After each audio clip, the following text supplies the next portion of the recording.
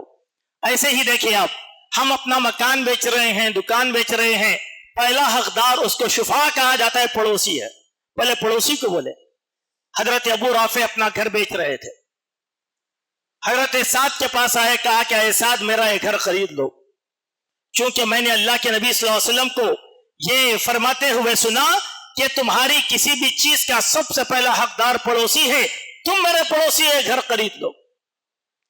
کہا اس گھر کے بازار میں مجھے 500 دینار مل رہے ہیں. حضرت سعد نے کہا اس حدیث کو سننے کے بعد میں 4000 دینار میں تمہارے 2 گھر خرید لیتا ہوں. حالانکہ باہر بیچا جا سکتا تھا لیکن پہلا حق پڑوسی کا. اسی لیے میرے مومن بھائیوں, اس دعا کا جو پہلا جملہ ہے وہ ہمارے لیے بڑا محل نظر ہے. ہم خود اچھے پڑوسی بنے اور اچھے پڑوسیوں کی سنگت اختیار کریں.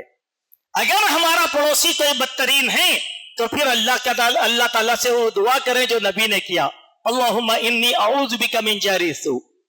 دوسری دعا ومن زوج تشیبنی قبل المشیب. زوج میں دونوں چیزیں داخل ہوتے ہیں, شوہر اور بیوی. انہی دونوں سے ایک معاشرہ تشکیل پاتا ہے. ایک بیوی کے لیے سب سے بڑی آزمائش شوہر ہوتا ہے جو بد اخلاق بد کردار ہے, اور ایک شوہر کے لیے آزمائش بنتی ہے ایک بیوی جو انتہائی بد اخلاق اور بد کردار ہے. تو اللہ کے نبی یہ میاں اور بیوی کے آپس کے تنازعات زندگی کو ختم کر دیتے ہیں.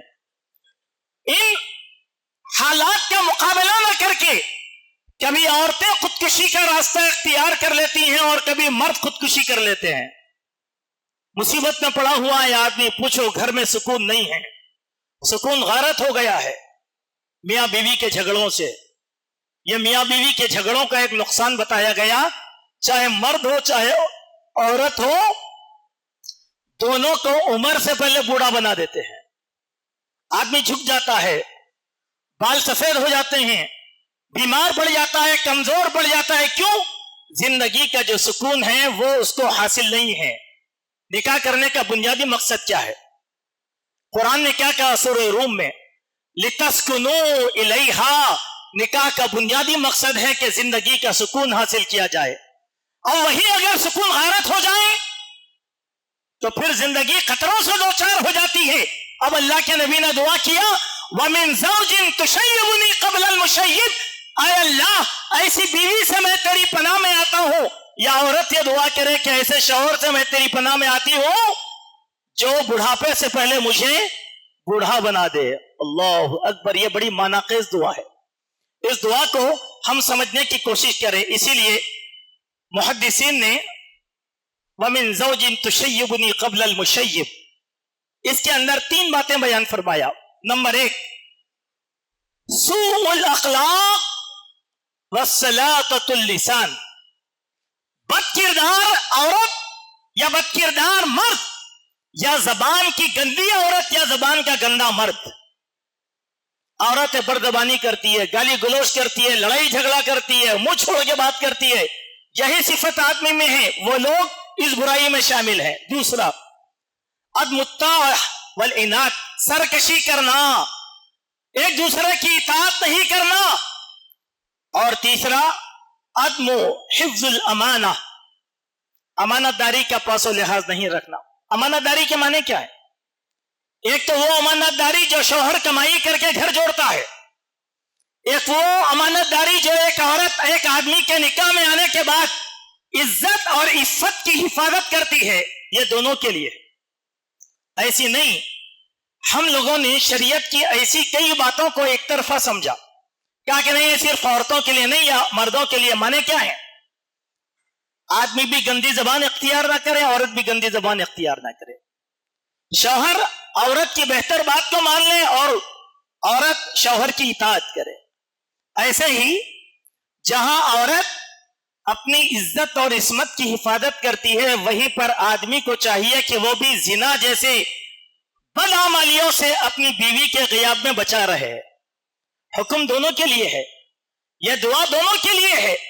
پھر تیسری بات اللہ کے نبی نے اسی لیے ہم لوگوں کو بتایا الدنیا کلھا متاع وخیر متاع الدنیا المرأۃ الصالحہ، یہ ساری کی ساری دنیا فائدہ حاصل کی جانے والی چیز ہے، سب سے زیادہ فائدہ مند چیز کیا ہے؟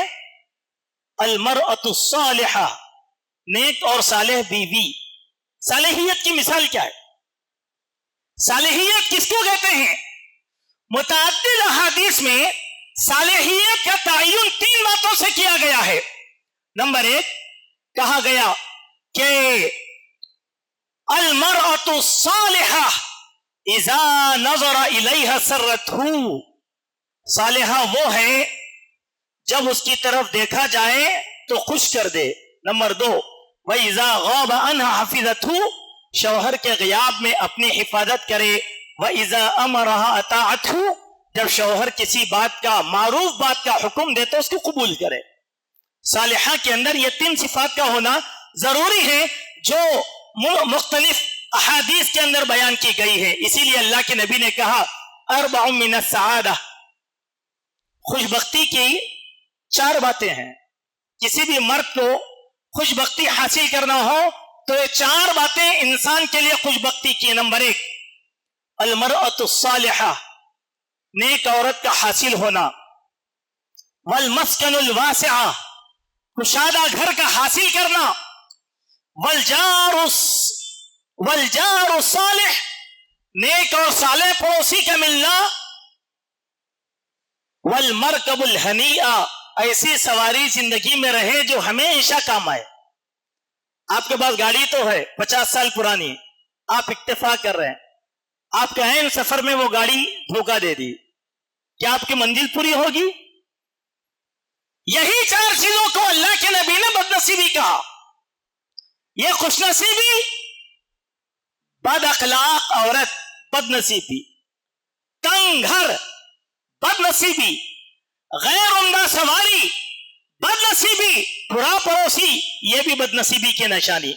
تو اللہ کے پیارے نبی صلی اللہ علیہ وسلم نے ایسے موقع پر دعائیں کی ہیں۔ چوتھی دعا دوستو وَمِن وَلَدٍ يَكُونُ عَلَيَّ رَبًّا، اے اللہ ایسے بیٹے سے میں تیری پناہ میں آتا ہوں جو بیٹا میرا آقا بن جائے۔ مانے کیا ہے سمجھو بات کو۔ آج کا زمانہ صادق آتا ہے، بیٹا آقا کیسے بنے گا؟ میں باپ ہوں لیکن میرے اوپر حکم چلتا ہے بیٹے کا، میں ایک کام نہیں کرتا، بلا کہ ایک کام کیوں نہیں کیا، کیا میرا بیٹا راضی نہیں ہے؟ بیٹا ہے کہ باپ ہے؟ نہیں، میرے بیٹے نہیں سنتے، یہ میرے بیٹوں کا فیصلہ ہے۔ یہ آدمی کی باپ ہونے کی حیثیت سے سب سے بڑی کمزوری ہے۔ قبیلے کا سردار باپ ہوتا ہے، بیٹا نہیں۔ اسی لیے میرے بھائی حضرت علی ابن ابی طالب رضی اللہ عنہ کی ایک حدیث ہے، بڑی طویل حدیث، اس میں ایک بیٹے کا تذکرہ کیا گیا ہے۔ قیامت سے پہلے اس امت میں 15 قسم کی بری عادتیں آ جائیں گی۔ وہ بری عادتوں میں سے 2 عادتیں کیا ہیں؟ بیٹا دوست کی خاطر باپ کی توہین کرے گا، اللہ اکبر، دوست کی رضامندی مل جائے۔ ایک دوست آوارہ موالی ہے، بار بار گھر کو آتا ہے اور باپ کہتا ہے کہ بیٹا تم آئندہ گھر پہ نہیں آنا، اب وہ نہیں آیا، بیٹے کو معلوم ہو گیا تو بیٹا سلوک کیسا کرتا ہے دیکھیے۔ رشتہ داروں سے زیادہ عزیز ہے میرا دوست، آپ میرے دوست کی توہین کر دیے، اللہ اکبر، باپ عزیز نہیں ہے، بیٹا عزیز ہے۔ آج کل والدین نے اس طریقے سے بیٹوں کو اپنے سر پہ بھی سوار کروا لیا۔ کیوں؟ بیٹا کما کر لاتا ہے تو گھر چلتا ہے، باپ کو ڈر ہے کہ کہیں بیٹا گھر کا روزینہ بند نہ کر دے، پھر تنگی آ جائے گی، اسی لیے باپ نے بیٹے کو حاکم بنا دیا۔ بیٹی میری ہے، بحیثیت باپ کے میں سرپرست ہوں، لیکن جب بیٹی کا رشتہ ہوتا ہے تو باپ بولتا ہے کہ نہیں، میرے بیٹے سے مشورہ کر کے جواب دوں گا. کیوں؟ بیٹے کی بیٹی ہے یا باپ کی بیٹی ہے؟ سوچئے ذرا. میں جانتا ہوں ایسے مسائل کے جو امت میں ہیں، آج تک یہی بیٹوں کی سرپرستی کی وجہ سے گھروں کے اندر کئی بیٹیاں بیٹھی ہوئی ہیں. باپ بوڑھا ہو گیا، پوچھئے بیٹے کی شادی کیوں نہیں کیا؟ کہتے کہ میرے بیٹے راضی نہیں ہیں بیٹی کی شادی کرنے کے واسطے. 38 سال 40 سال لڑکیوں کی عمر ہو گئی، نہیں ایسا بیٹا نہیں چاہیے. بیٹا کیسا ہو؟ اذکر فی الکتاب اسماعیل. اللہ نے کہا کہ اپنی کتاب قرآن میں اسماعیل کا ذکر کرو بحیثیت بیٹے کے. کیا کہا تھا باپ نے؟ انی ارا فی المنام انی اذبحک فانظر ماذا ترى. بیٹے میں تجھے ذبح کر رہا ہوں، تیری کیا رائے ہے؟ فرمانبردار بیٹا تھا، کہا یا ابت افعل ما تؤمر. اے ابا جان، اللہ نے جس کا حکم دیا وہ کام کریے. کیا یہ صفت والا ایک بھی بیٹا امت کے کسی گھرانے میں پایا جاتا ہے؟ یا کوئی باپ فخر کے ساتھ یہ کہہ سکتا ہے کہ میرا بیٹا میرے ہر فیصلے سے راضی رہتا ہے؟ اسی لیے اللہ کے نبی نے پناہ مانگی. وَمِنْ وَلَدٍ يَكُونُ عَلَيَّ رَبًّا. اے اللہ، ایسے بیٹے سے میں تیری پناہ میں آتا ہوں جو میری آقا بن جائے. ابھی آپ نے دیکھا اسی ہفتے میں اخبار میں ایک خبر چھپی، مہاراشٹر کے مسلم گھرانے کی خبر. جائیداد کا جھگڑا ہوا، مقدمہ عدالت میں چلا، باپ کے حق میں فیصلہ کر دیا. عدالت سے باپ گھر کو لوٹ رہا ہے ایک بیٹے کے ساتھ، سرے راہ کھڑے کھڑے دوسرا لڑکا باپ کا سرے عام قتل کر دیا. غیر مسلم نہیں، مسلمان بچہ. چلیے مہاراشٹر بڑی دور کی بات ہے، ہمارے شہر میں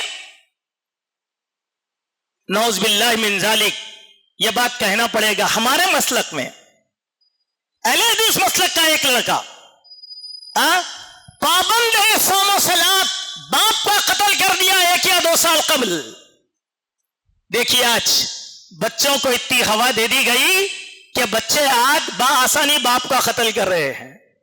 اسی لیے نبی نے کہا وَمِن وَلَدٍ يَكُونُ عَلَيَّ رَبًّا. اے اللہ، ایسے بیٹے سے میں تیری پناہ میں آتا ہوں جو میرا آقا بن جائے. دوستو، حدیث کا ایک آخری فقرہ جس کا کہنا بہت ضروری ہے اور ہم اس بات پر غور کریں. دوستی کے بغیر آج ہماری زندگی نہیں ہے. ہمیشہ ہر انسان دوستی کو چاہتا ہے، یہ فطرت میں ہے. لیکن دوستی کرنے سے پہلے دوستی کا انتخاب بھی کرے کہ دوستی کیسے کی جائے، دوستی کس سے کی جائے. شریعت میں اس کا پورا چیپٹر بیان کیا گیا کہ دوستی کس سے کرے. نیک لوگوں سے دوستی کرے جو ہمارے لیے ہماری نیکی پر خوش ہوتے ہیں. آج ہماری دوستیاں، ہماری سنگتیں کیسی ہیں؟ ہم فخر کرتے ہیں برے دوست کے ساتھ. میرے دوستانے میں غنڈے رہتے ہیں، قاتل رہتے ہیں، موالی رہتے ہیں، میں اس پر فخر کرتا ہوں. دیکھیے ہمارے شہر میں دوستوں میں آج کل گینگ وار ہوتی ہے، عام ہے. ذرا حادثہ ہوا، فون کر دیے، 20-25 جمع ہو گئے، لڑائی جھگڑا قتل شروع. یہ دوستیاں کیا اللہ کے پاس نجات دیں گی؟ قرآن مجید میں دوستی کا بیان بھی اللہ تبارک و تعالیٰ نے کہا، اور اللہ کے نبی نے احادیث میں دوستی کس سے کرنا ہے اس کا بھی تعین کر دیا. اسی لیے کسی شاعر نے کہا تھا کہ دوستی جب کسی سے کی جائے دشمنوں کی بھی رائے لی جائے. دوستی کس سے کرنا ہے، کس سے نہیں کرنا ہے؟ وہ انسان جو ہمارا تقویٰ بڑھاتا ہے، وہ انسان جو ہمارے نیکی میں کام آتا ہے، وہ انسان جو ہماری مصیبت میں ساتھ کھڑا ہوتا ہے، وہ دوست ہوتا ہے، وہ دوست ہوتا ہے. اسی لیے اللہ کے نبی نے کہا اے لوگوں سنو، عطر فروش سے دوستی کرو تو تمہارے اندر خوشبو آئے گی. اگر تم لوہار سے دوستی کرو گے تو تمہارے جسم سے آگ کی بدبو آئے گی. اب دوستی کس سے کرو گے یہ فیصلہ ہمارے اوپر ہے. لیکن ہمارے دوست کیسے رہتے ہیں؟ حدیث میں من وان اللہ کے پیارے نبی صلی اللہ علیہ وسلم نے صاف صاف بیان کر دیا وَمِن قَلِيلٍ مَاكِرٍ عَيْنُهُ تَرَانِي. ایسا مکار دوست جس کی آنکھیں ہمیشہ مجھ پر ٹکی رہتی ہیں، میں مال کما سے کما رہا ہوں، میں کس کے ساتھ اٹھتا ہوں اور بیٹھتا ہوں, میرے تعلقات کس کس سے ہیں, اور وہ کیا کرے گا, جائے گا خود تعلقات قائم کرے گا اور میری برائی اس کے سامنے بیان کرے گا. پھر وقلبہ یرانی, اس کا دل میری نگرانی کرتا ہے. کیسے؟ آج ہمارے دوست ہیں, دیکھیے کیسے کہتے ہیں, ارے بھائی خرم جامعی ہمارے دوست ہیں, ہم سے پوچھو ان کی عادتیں کیا ہیں. آپ بولیے, بولتے نہیں بولتے؟ دوست سے بڑھ کے دوست کو کون جانتا ہے؟ بولے ان کی برائی ایسی ہے, یہ ایسی حرکتیں کرتے ہیں, وہ ایسا کرتے ہیں, یہ ایسا کرتے ہیں, یہ ایسا کرتے. حدیث میں وہی کہا گیا, اذا رأى حسنة دفنها. مکار اور یا دوست آپ کی نیکیوں کو دفنا کر رکھے گا, کبھی نہیں بولے گا لوگوں کے سامنے کہ آپ کتنے نیک اور صالح ہیں, بلکہ جب آپ پہ برائیاں پائی جاتی ہیں تو اس کا پرچار کرے گا, بولے گا یہ ایسے ہیں, یا ایسے ہیں, یا ایسے ہیں, یا ایسے. المہم میرے بھائیوں, ایک جامع حدیث تھی جس کو میں نے مناسب سمجھا کہ آج کے خطبے کا حصہ بنایا جائے. اسی لیے اس دعا کو جو الاحادیث الصحیحہ کے اندر نقل کی گئی, اس دعا کو ہم پڑھیں اور اس دعا کو ہم یاد رکھ لیں اور ہماری دعاؤں کا حصہ بنائیں, ورنہ ہماری زندگی کی خوشیاں ختم ہو جائیں گی, ہم مصیبتوں میں پڑ جائیں گے. اللہ تعالیٰ سے دعا ہے اللہ تبارک و تعالیٰ اس حدیث میں بیان کی گئی صفات کو اپنانے کی توفیق عطا فرمائیں. اس حدیث میں بیان کی گئی مذمتوں کو اللہ تعالیٰ ہماری زندگیوں سے دور کر دے. اللہ سبحانہ و تعالیٰ ہماری اولاد کو ہمارا فرما بردار بنائے. اللہ تعالیٰ متقی پرہیزگار صالح لوگوں سے دوستی اختیار کرنے کی توفیق عطا فرمائے. اللہ تعالیٰ ہمارے شوہروں کو بھی نیک بنائے, ہماری بیویوں کو بھی صالح بنائے. اللہ تعالیٰ ہماری معاشرتی زندگی کی اصلاح فرمائے, جب تک زندہ رکھے اسلام پر رکھے, جب ہمارا خاتمہ ہو ایمان پر ہو. اقول قولی ھذا استغفر اللہ من کل ذنب واتوب الیک.